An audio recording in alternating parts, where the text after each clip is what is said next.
तो अंजलि उन हीरोज के बारे में बता रही थी जो इस पूरे मिशन को कामयाब बनाने में उसके पीछे रहे हैं। और देखिए, इसरो सेंटर पर फाइनल काउंटडाउन जारी है। एक बड़ा अपडेट हम आपको दे दें, इसरो वैज्ञानिकों में जबरदस्त उत्साह है, मिशन के कामयाब होने का उनको पूरा भरोसा है।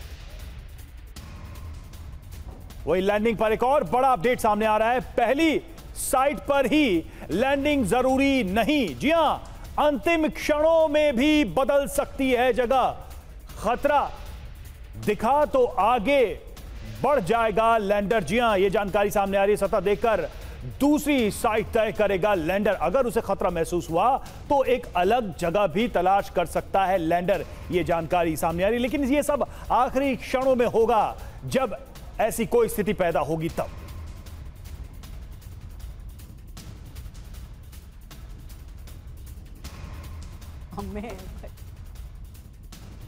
तो चंद्रयान 3 की लैंडिंग पर भारत से लेकर अमेरिका तक की नजर है।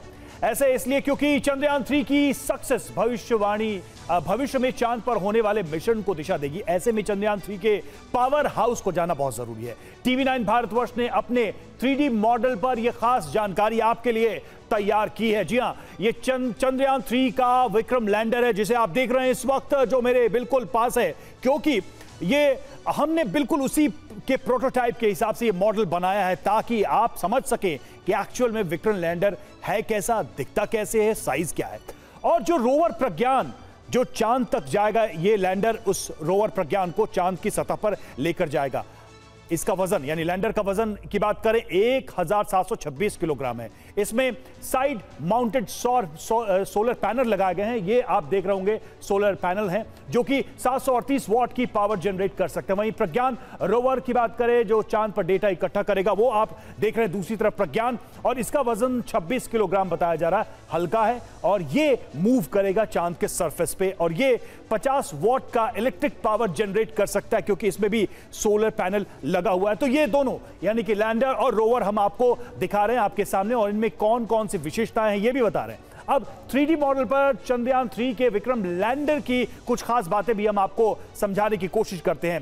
पहली बात, विक्रम लैंडर में इस बार 5 की जगह 4 थ्रस्टर्स लगाए गए हैं, ताकि इसका वजन कम किया जा सके, इसको हल्का रखा जा सके। जी हां, और थ्रस्टर 800 न्यूटन की ऊर्जा पैदा कर सकते हैं। लैंडर की चारों दिशाओं में 8 छोटे इंजन भी लगाए गए हैं, यानी ये लैंडर है, इसमें 8 छोटे छोटे इंजन इसके चारों तरफ लगाए गए हैं, और ये इंजन लैंडर को दिशा देने में मदद करेंगे, यानी ये अपने डायरेक्शन में रहे, उसमें इनसे मदद मिलेगी। यही नहीं, इसमें खतरा भांपने के लिए कई सारे कैमरे भी लगाए गए हैं, जो लैंडिंग की सुरक्षित जगह को ढूंढने में मदद करेंगे। यह सबसे बड़ी चुनौती है, लैंडिंग के उस प्लेस को लोकेट करना, जहां इस लैंडर को लैंड करना है, उतरना है। और लैंडिंग को सफल बनाने के लिए इसमें 100 से ज्यादा सेंसर भी लगाए गए हैं। अब अगली बड़ी जानकारी क्या है, अब आपको प्रज्ञान रोवर से जुड़ी जानकारी देते हैं। प्रज्ञान रोवर जो आपके सामने नजर आ रहा है, रोवर का नाम प्रज्ञान का अर्थ बुद्धि और विवेक से जुड़ा हुआ है। रोवर चंद्रमा पर आर्टिफिशियल इंटेलिजेंस का इस्तेमाल करेगा, यानी AI का इस्तेमाल करेगा, केमिकल स्टडी करके चांद का डेटा तैयार करेगा, इसलिए इसका नाम प्रज्ञान रखा गया है। रोवर प्रज्ञान में 6 पहिए हैं, जैसा आप देख भी सकते हैं, ये 6 पहिए लगे हुए हैं, जिनके माध्यम से ये सरफेस पे मूव करेगा। इसे चार्ज करने के लिए बड़े सोलर पैनल भी मौजूद हैं। इस रोवर में आगे की तरफ आप देख रहे हैं, वो सोलर पैनल है। एक्सरे तकनीक के जरिए चंद्रमा की सतह पर हीलियम के कणों की ये जांच करेगा। तस्वीरें खींचने के लिए लैंडर में कैमरे लगे हुए हैं, और साथ ही रोवर में भी कैमरे लगे हुए हैं। साउथ पोल में कई जगहों पर बेहद ज्यादा अंधेरा रहता है, जैसा कि हम बता भी रहे हैं कि सूर्य की किरणें यहां तक पहुंच नहीं पाती, इसलिए इसमें नाइट विजन कैमरे भी लगाए गए हैं, ताकि तस्वीरें ली जा सके, सरफेस को भी तरीके से इंफॉर्मेशन यानी डेटा जमा करके वापस इसरो भेजा जा सके। और चंद्रयान की सफलता को लेकर 4 राज्यों के मुख्यमंत्रियों ने क्या कहा है, आइए आपको सुनाते हैं। शाम को हम लोग बुलाने बच्चों को सीएम हाउस के अंदर, उनके साथ में हम लोग देखेंगे जब चंद्रयान पे। बहुत शुभकामनाएं हमारे साइंटिस्टों को और तमाम जो लोग जुड़े हुए रहे इस अभियान से। ये बहुत ही शानदार अभियान है, ऐतिहासिक अभियान है, ये कामयाब होना बहुत आवश्यक है। आज का दिन भारत के गौरव का दिन है, गर्व का दिन है, आनंद और प्रसन्नता का दिन है, और ये लगातार सिद्ध होता जा रहा है कि भारत अब सबसे आगे। हमारा चंद्रयान-3 चांद पर उतरने जा रहा है। पूरा देश दम साधे इस महान क्षण की प्रतीक्षा कर रहा है। भारत द्वारा अंतरिक्ष में लगाई गई इस बड़ी छलांग पर आज पूरी दुनिया की भी निगाहें हैं। यह हमारी ही नहीं, मानव मात्र की उपलब्धि होगी। चंद्रयान के लैंडिंग के लिए मैं इसरो के, भारत के सभी वैज्ञानिकों को बहुत बधाई देता हूं कि उन्होंने जो ये शुरू किया है, जो कार्यक्रम, वो सफल होगा और भारत की जो साइंस टेक्नोलॉजी है वो पूरी दुनिया को दिशा देने का काम करेगी।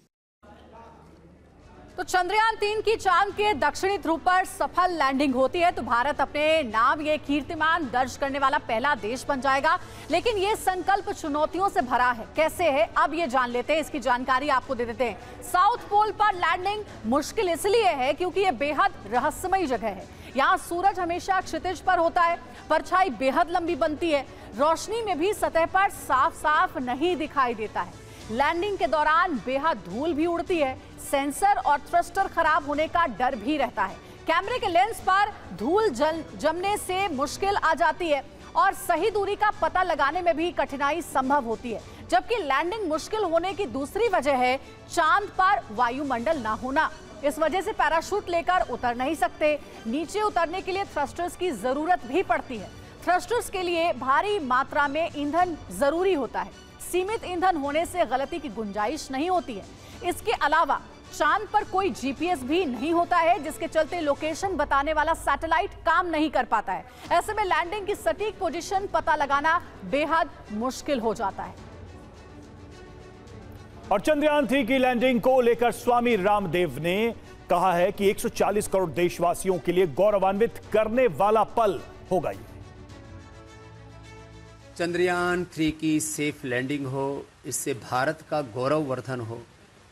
भारत विश्व की महाशक्तियों में आज सम्मिलित है और जब बात चंद्रमा पर विजय की हो तो चंद्रमा पर तिरंगा लहराए, इससे 140 करोड़ भारतीय गौरवान्वित होंगे।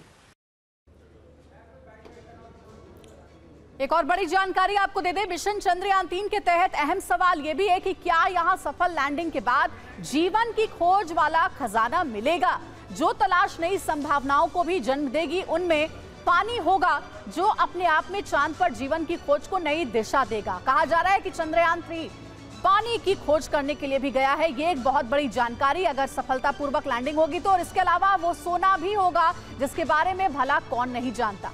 साथ ही साथ जीवन के लिए उपयोगी प्लैटिनम की भी खोज करने के लिए चंद्रयान-3 पहुंच रहा है। वहीं यूरेनियम, टाइटेनियम और हीलियम गैस भी शामिल है। और लैंडिंग को लेकर केंद्र का निर्देश, IIT, IIM में स्पेशल सेशंस रखा जाए और विश्वविद्यालय भी लैंडिंग को दिखाएं। उच्च शिक्षा शिक्षण संस्थान जो है वो इसके लिए अलग सेशन रखें, ये निर्देश दिए गए हैं IIT और IIM और इसके अलावा जो हायर एजुकेशन के इंस्टीट्यूशंस हैं उनको।